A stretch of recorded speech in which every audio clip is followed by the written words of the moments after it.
Today I'm going to be making a video for lesson 1 of the Shape Up Dog Training Flatwork Foundations course.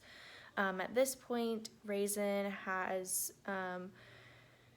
2 legs in open standard, and she hasn't had any legs yet in open jumpers, but she is in open, and so she's been training for a year now, and so she knows most agility things. I'm just kind of going back to basics to try and really work on her jump technique and some verbals and things to give her better direction on course.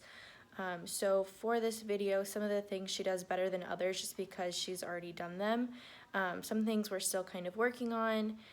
There will be a part of the video where we're doing tunnel work. She obviously knows the cue for the tunnel. So I'm still going to keep it a short tunnel like the instructions say for the lesson, but I am going to work more on the angles and less on just teaching her to go through the tunnel. So yep, here we go. So the first thing I'm working here is reverse retrieve. So what I'm going to do is I'm throwing the toy out in front of her, and she has to wait until I give her her release. Just get it, to get the toy, and then she's supposed to run back to me. I'm not throwing it very far or running very far, so she doesn't have very far to go to get back to me, which is why she's not necessarily running towards me. However, the biggest thing I want is for her to wait, first of all, for when I throw the toy until I give her her release word, and then second, you'll see me turn my body after I throw it more towards her, getting in preparation to run in the opposite direction.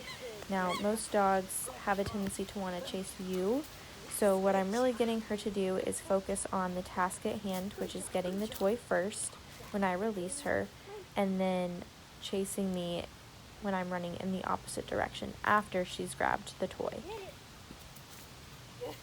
And I'm just working it on both sides of my body so she gets used to being on either side. Here I'm working on outside circles. This is really just me trying to get her to chase me and stay on that outside part of my body, not cut behind me, and get on the inside just to follow and chase me.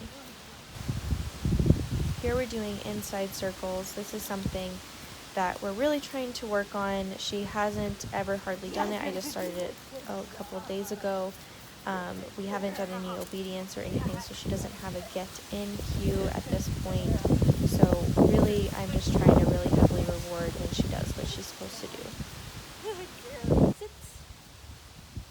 And here I'm going to do some more outside circles, but from a lead out position, and this is really just to get her to understand the concept of what I'm trying to get her to do.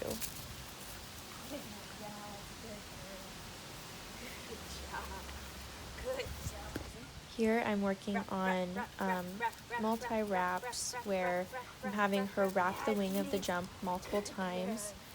For a left hand wrap, I use the word wrap. For a right hand wrap, I use seek. These are the cues that were used in the Flatwork Foundations course, so those are the ones that I picked. You can use any word, just keep it consistent.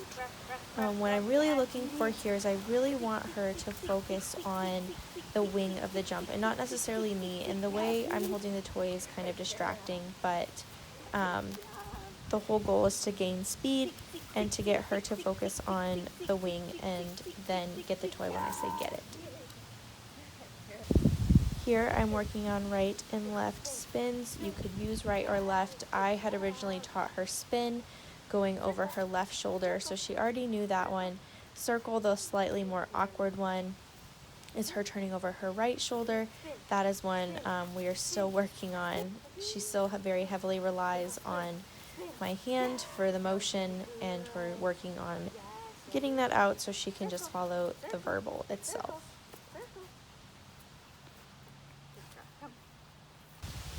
Here I'm doing a send and go where I have the toy as kind of a lure at this point, and I'm telling her to wrap and then running with the toy. So I'm sending her around the wing and then running in the opposite direction to get her to get the toy.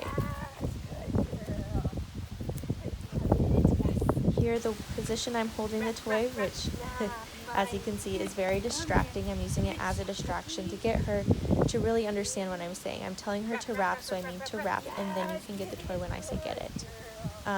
So that's kind of what I'm looking for in this scenario.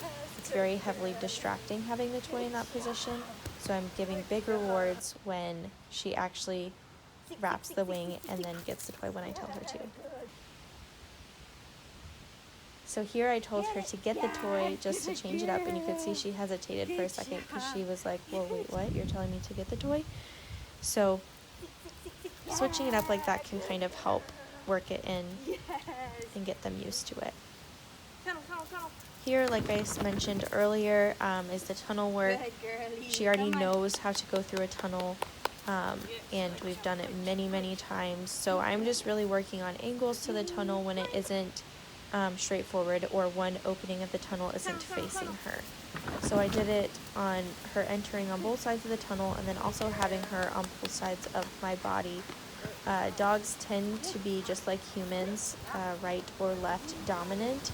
So it's really important to work on both sides of everything whenever you're doing anything with agility. So that way the dog can get a feel for it on both sides, which is why she tends to wrap better than when I say seek. I haven't really worked on the seek command as much, so that one again is a little bit more awkward, just like her circle, but we are working there.